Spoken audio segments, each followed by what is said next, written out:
deklarata e dieshme për kontrollet e kryera të inspektoratit shtetëror të tregut. Në momente si këto, fjalë nuk mjaftojnë, por procedurat patjetër të zhvillohen. Siç premtuam, vazhdojmë në bazë ditore t'ju njoftojmë për gjendjet e konstatuara nga kontrolli i inspektoratit në terren lidhur me licencat e objekteve. Njohjet e fundit janë këto. Inspektimet e fundit kanë konstatuar shkelje serioze. Dëshmitë janë të qarta. Pre kontroll të dieshëm në 12 objekte me licencë aktive të vlefshme deri në këtë moment është vërtetuar se 3 nuk e plotësojnë kushtet teknike minimale. Megjithatë, kanë licencë aktive për kryerjen e veprimtarisë. Për 9 të tjerët ju njoftoj se po bëhet shqyrtimi i dokumentacionit dhe gjatë ditës do të dalim me informacione shtesë. Lidhur me këtë gjendje, para Ministrisë së Ekonomisë do të dërgohet kërkesë për marrjen e licencës, ndalim për kryerjen e veprimtarisë dhe të gjitha dispozitat ndëshkuese sipas ligjit do të ndërmerren. Në terren për çdo moment këto ditë janë 10 ekipe që bëjnë kontroll. Do të vazhdojnë edhe gjatë ditës së nesërme. Do të kontrollojnë të gjithë në detaj. Dua ta informoj opinionin se është bërë plan për kontrollin atyre që nuk kanë licencë të vlefshme kurse kanë punuar në të kaluarën. Ajo që ndodhi në Koçan nuk është vetëm tragjedi e izoluar, është simptom i sistemit të shkatëruar i korrupsionit shumë vjeçar. Nuk do të mbyllim syt e as nuk do të mbrojmë dikën. Dua të theksoj që e kuptojmë frustrimin, njerëzit duan drejtësi dhe do ta marrin. Më lejoni të ftoj drejtorin e Fondit të Sigurimit Shëndetësor e më vonë do të vazhdojmë me pyetjet. Nëse keni, ju faleminderit. Urdhroni drejtor. Përshëndetje për të gjithë. Dua të jap një aspekt tjetër të informacionit që të kuptojmë vendimet dhe masat në këto ditët e fundit nga aspekti shëndetësor. Do të them për historinë e djegjeve në Maqedoni sipas të dhënave të fondit. Kemi 100 djegje në vit në mbar territorin e Maqedonisë gjatë një viti, me atë që kjo përfshin djegje nga hekuri, nga uji i ngrohtë e kështu me radhë. Kurse djegjet nga zjarri janë kategoria më e lartë sepse djegja e lëkurës përfshin edhe dëmtimin e organeve respiratore. Nga këto 100 rastet në vit në Maqedoni, në 4 vitet e fundit kemi pasur 28 raste, 6 me shkallë të lartë të djegjes, shkalla e 2 dhe 3, rastet e komplikuara të djegjes me të lëkurës kemi pasur 11 dhe djegje më të lehta kemi pasur 11 raste, gjithsej 28 raste për 4 vite. Në vitin 2024 kemi pasur 5 raste të rënda me shkallë të lartë të djegjeve dhe me komplikime të lëkurës 3 raste. Në vendin tonë kemi 3 spitale me përvojë të caktuar lidhur me djegjet, kirurgjia plastike, Shën Naum i Ohrit dhe kirurgjia e fëmijëve. Këto janë kliniket ku edhe për momentin po kujdesemi për disa pacientë. Në kirurgjin plastike janë 2 raste të rënda të djegjeve. Në vitin 2023 7 pacient me 60% të djegjes, vitin 2024 2 raste të rënda me 20 dhe 60% të djegjes, gjithsej 11 raste në 3 vitet e fundit. Në Shën Naumin e Ohrit, në qendrën e djegjeve, janë 4 shtretër. Këtë po e theksoj që ta kuptojmë pse disa vendime janë të këtilla siç janë. Në 4 vitet e fundit 28 raste të vështira Ne tani po menaxhojmë të paktën 180 raste si sistem shëndetësor të Maqedonisë.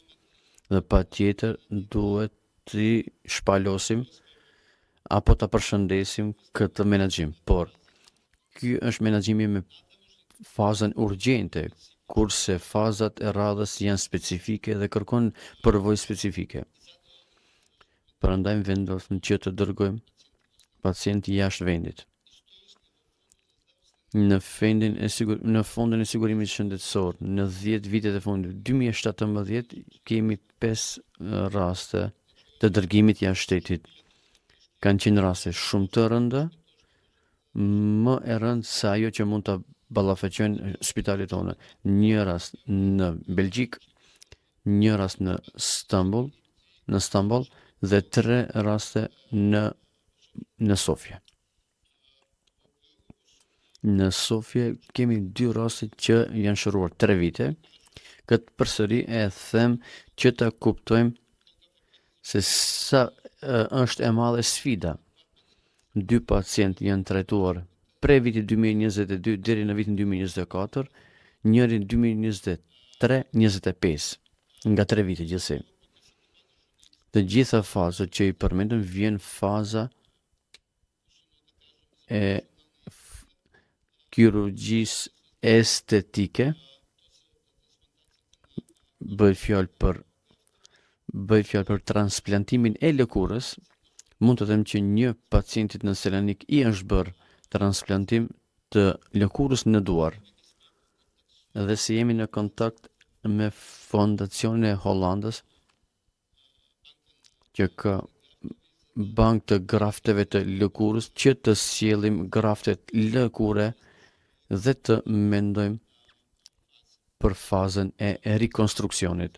Ministri sot në konferencë Shtypi tha se nga 180 pacient ku është sistemuar. Unë nuk do t'i përsëris këto, por do të them që deri në këtë moment kemi akomoduar pacient jashtë vendit në 12 shtete, që sot të bëhen 14 shtete, kurse spitalet janë mbi 25.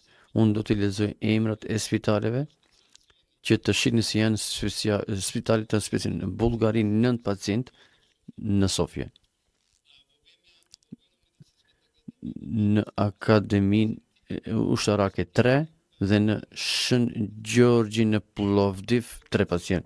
Në Greqi janë 3 pacient. Spitalin ushtarak të Selanikut në Athin 6. Spitali ushtarak Athin në Turqi 3 paciente, Stamboll 1 dhe 6 në Ankara. Në Serbi janë akomoduar 17 pacient në Belgrad, në VMA Nish 2 dhe në qendrën klinike Nish 1 pacient. Në Sloveni, në 2 qendrat klinike universale, Lubljan 2 pacient dhe Maribor 2 pacient. Në Hungari, në Budapest 6 pacient, në Austri AKV, Spitali Universitar 2 pacient, klinika për operacione plastike në Graz 2, në Lituani 3 pacient dhe Kaunas 1 pacient. Në Poloni, në qendrën për trajtimin e djegjeve në Lezhë afër Lublinit 2 pacient.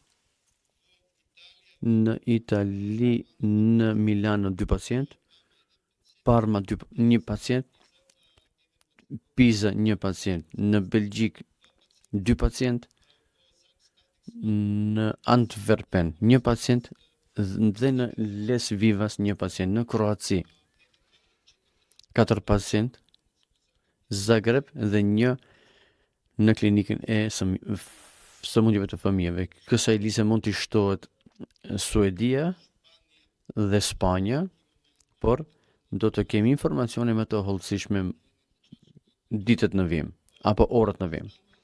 Bëhet fjalë për spitale apo institucione ushtarake që janë të specializuara për djegje. Dhe këtë e bëm që të gjithë pacientët të marrin kujdes më të mirë profesional, duke pasur parasysh kapacitetet tona. Lidhur me këtë të shtoj se rreth 70 pacient edhe më tej janë dhe do të trajtohen nëpër spitalet e Maqedonisë, andaj edhe pra që kemi siguruar mbështetje nga Çekia, me mjek nga Çekia dhe Izraeli që kanë përvojë me djegjet. Këtë e them sepse jashtë fazës urgjente kur u bën reanimimi dhe kujdesi primar i pacientëve, ku u siguruan të gjitha klinikat në Shtyp dhe Shkup, në fazën e dytë duhet trajtim specifik, plastik, lëndime respiratore dhe nevojë për operacione rekonstruktive. Të vinë ekspert që do të na ndihmojnë ta përbëjmë fazën e radhës të kurimit apo të shërimit të pacientëve që do të zgjas gjatë kohë. Parafërsisht, kjo është ajo që nuk u tha nga ministri në konferencën e Shtypit në orën 10. Spitalet do të publikojnë në faqen e Facebookut dhe në faqen zyrtare të Ministrisë së Shëndetësisë, thjesht që të kemi një pamje kush dhe ku është. Kemi sfidë logjistike ku përveç vendeve përreth që dërguan avion, të gjitha shtetet kishin anulime të avionëve, sepse kishim avion me pajisje sanitare dhe me madhësi të duhur, andaj nuk ishte e thjesht në aspektin e logjistikës që të bëhet kombinimi i vendeve të kapshme të vendeve dhe me fluturimet përkatëse në këto drejtime. Nuk dua t'i përsëris të dhënat që u përmendën në orën 10, por urdhroni me pyetjet e juaja. Mikrofon.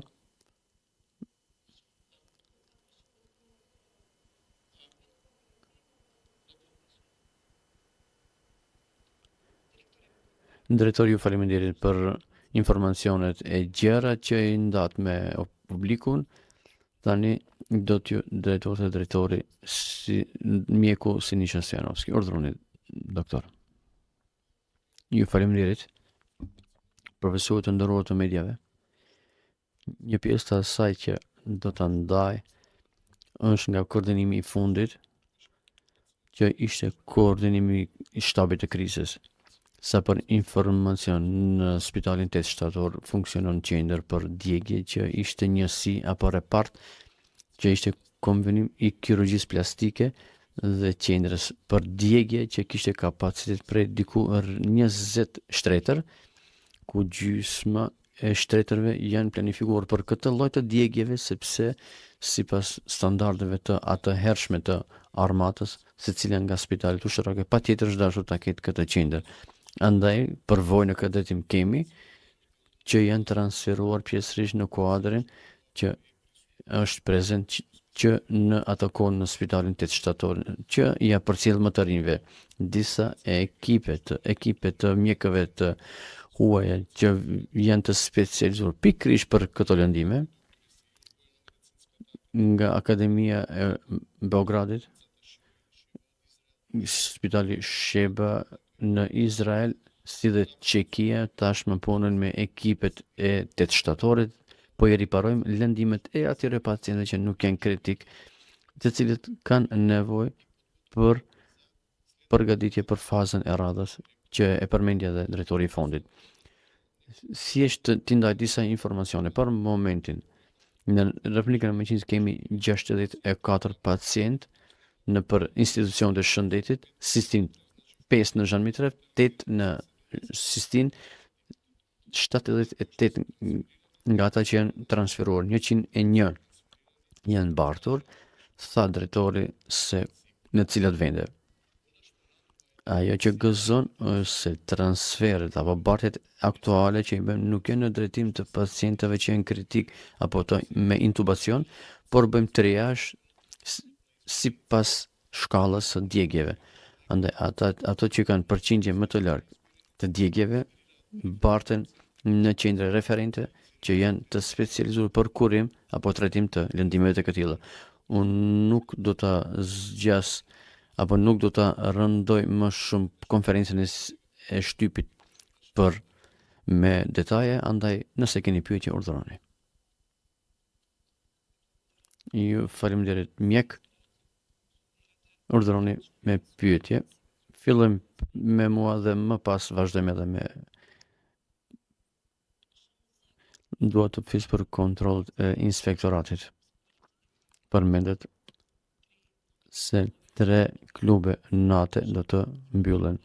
A mundet emrat apo nga cili qytet? Pyetja e parë. Pyetja e dytë, kemi informacion se pronar të diskotekave ilegale do ta heqin interierin se që mos të ketë dëshminë se kanë funksionuar si diskotekë. Faleminderit për dy pyetjet.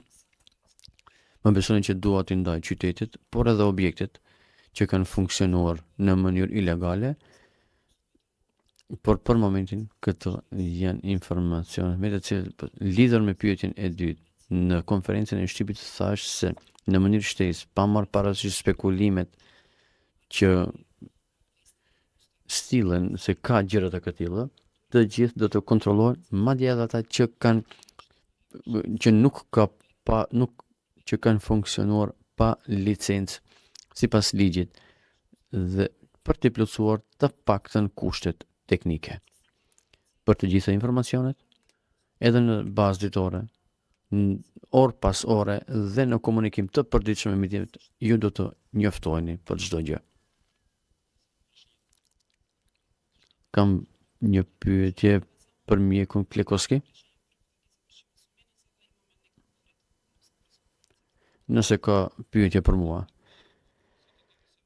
të gjitha temët janë të rëndësishme, por të flasim për kontrollet e diskove dhe klubeve të natës. Më intereson diçka tjetër. Në vitin 2023, diskoteka Puls ka pasur licencë. Në programet vjetore të inspektoratit thuhet se duhet të dilet në teren dhe të kontrollohen kushtet.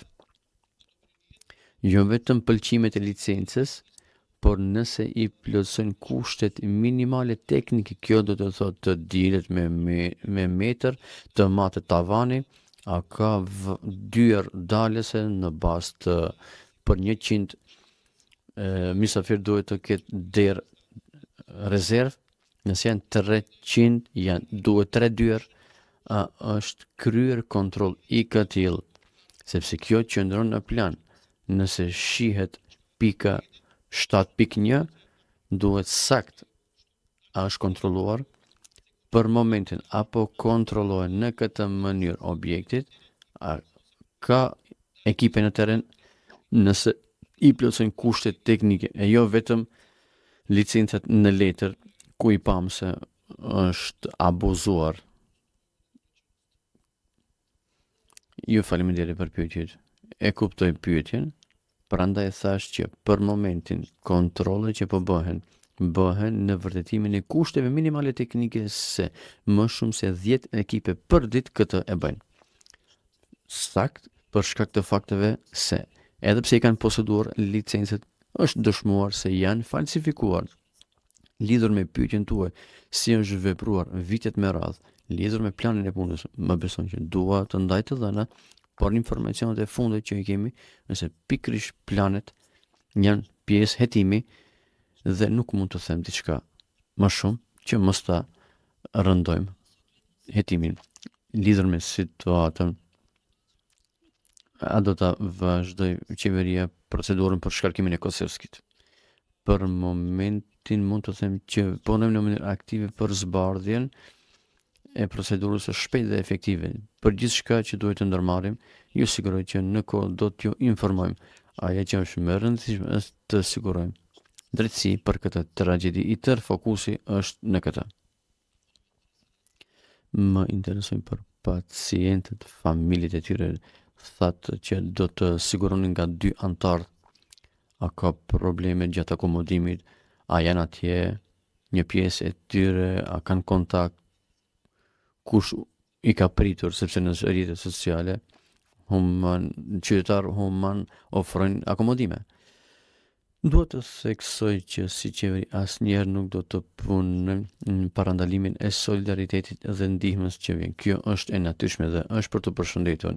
Sot në orët e mëngjesit dërguam një njoftim me apel dhe lutje që të gjithë qytetarët të ndjekin të dhënat zyrtare të qeverisë, se kemi siguruar numër kontakti ku të gjithë familje mund të drejtohen për akomodim dhe transfer. Deri informacioni i fundit është 119 persona janë akomoduar dhe transportuar, antar të familjeve të personave të hospitalizuar.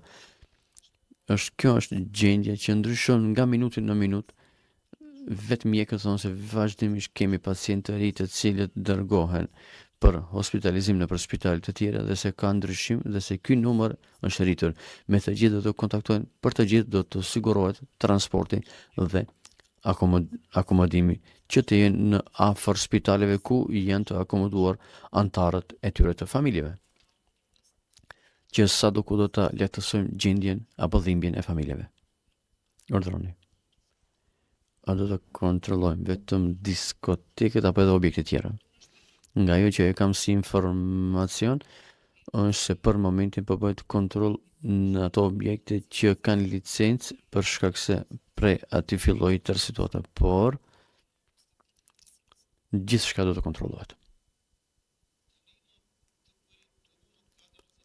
A ka DPI kuadër që të bëj këtë kontroll teknik për kushte që duhet të plotësojnë diskotekët, klubet e natës dhe kabaret, sepse nuk është aq e lehtë sipas rregullores, duhet të matet, duhet të ketë inspektor ndërtimor për profesionist që dera a ka blokues e kështu me radhë.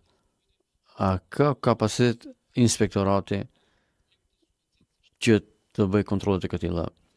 Gjatë ditës së djeshme paralajmërohet se këto ekipe nuk janë vetëm nga inspektorati shtetëror i tregut, por se janë disa institucione përkatëse që janë bashkë në terren, përfshirë Ministrinë e Brendshme, punonjësit ndërtimor, inspektoratet e punës, DAP e kështu me radhë. Të gjitha institucionet që mund të japin çfarëdo kontributi që të jemi të sigurt se kushtet minimale teknike janë të plotësuar, të gjithë do të dalin.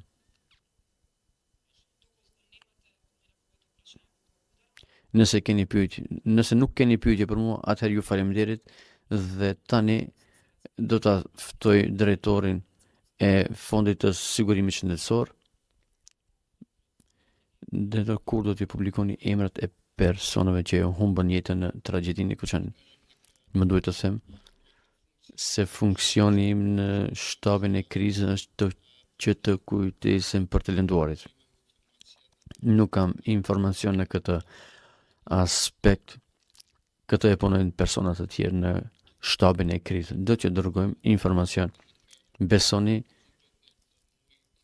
që fokusi im dhe i personave të tjerë është për kujdesin e të lënduarve, lidhur me kontaktin me bankën e grafteve të lëkurës nga Hollanda. A do të merrin vesh që këtu të bëjnë operacionet plastike? Po.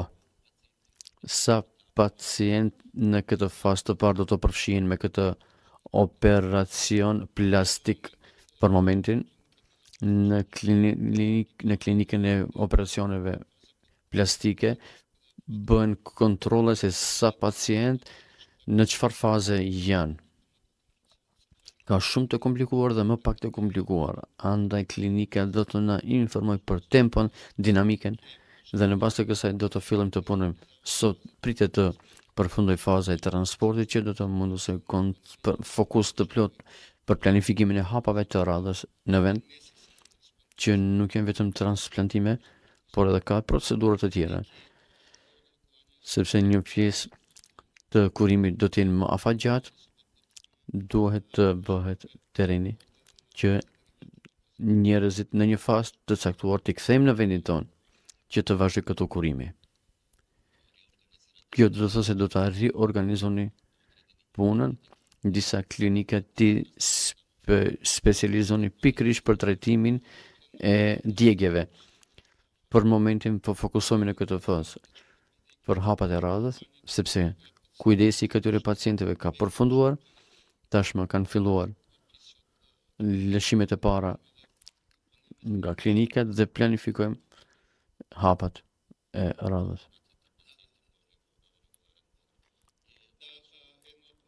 Një nga pikat, për momentin duam të fokusohemi në 2 spitale të tërheqim pacientët, sepse nuk jem vetëm këta, kemi edhe pacient të tjerë.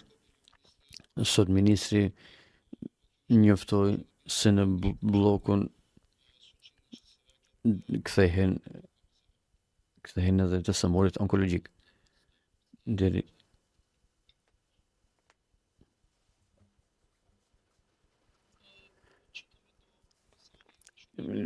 u publikua një shkrim në Facebook se qendra e fundit e djegjeve është shuar në vitin 2016.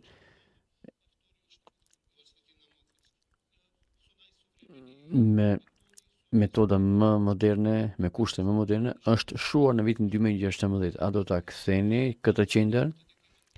Përmendet që ka 28 pacient për 4 vite, por si shtet serios duhet të kemi qendër edhe për pak raste, por edhe për më shumë të kemi persona profesionistë që të menaxhojnë fatkeqësi të këtilla dhe pacientë të këtillë.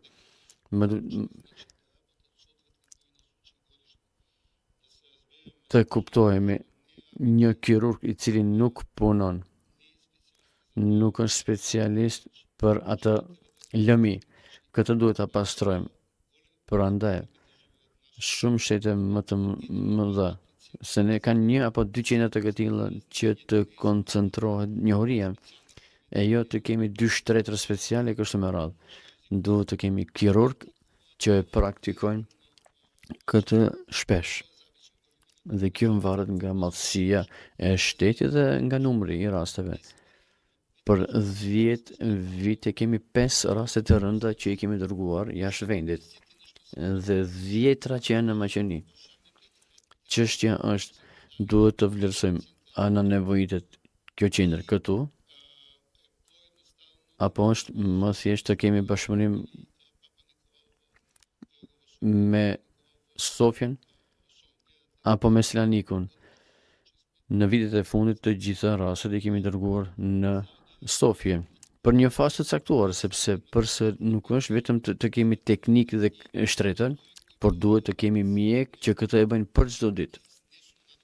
Unë nuk jam kompetent të them a kemi patologji të duhur, por do ta shqyrtojmë si çështje. Por më duhet të them se ne kemi 20 kujdes intenziv dhe mund të themi që kemi 30 apo 50 shtretër. VMA ka 20 shtretër për shtet që dikur ka qenë në kushte lufte. Mendoj që duhet të shohim mundësitë tona, nevojat tona, nuk them jo, nëse profesionistët tregojnë se kemi nevojë, kjo do të jetë qendër e djegjeve me 4 shtretër, nuk jenë 20 shtretër apo 40 shtretër apo 50 shtretër, sepse flasim për përmirësimin e shëndetësisë, kemi shumë pika tjera që duhet të përmirësohen. Nuk dua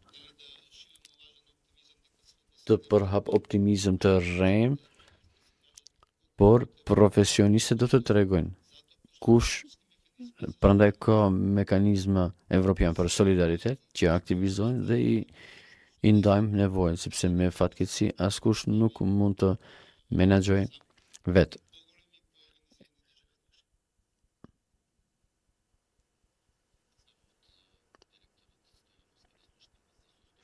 nga drejtori i Seronës këtë dëgjojmë se si është gjendja, sa pacientë janë tek ju.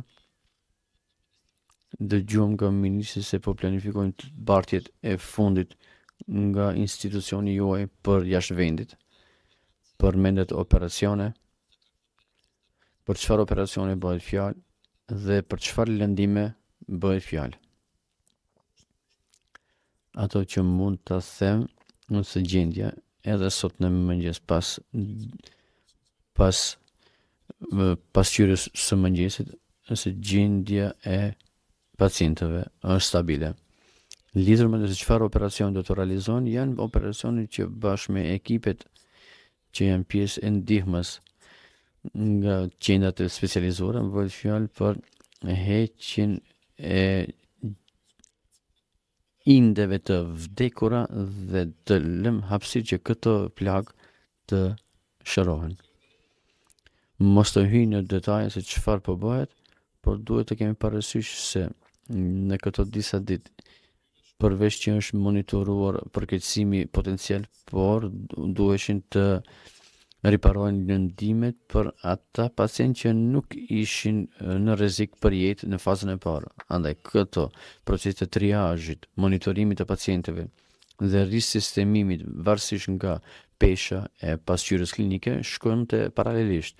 Patjetër duhet edhe të bëhet fashimi edhe të shihet indi i vdekur që të jepet hapësirë që plaga të në këtë drejtim janë operacionet. Për momentin 15, sot në mëngjes. Planifikojmë edhe 3, por si pasojë e ekstenzitetit apo madhësisë së përqindjes së trupit që është përfshirë nga flakët. Jo për shkak se janë në gjendje të rrezikut për jetë.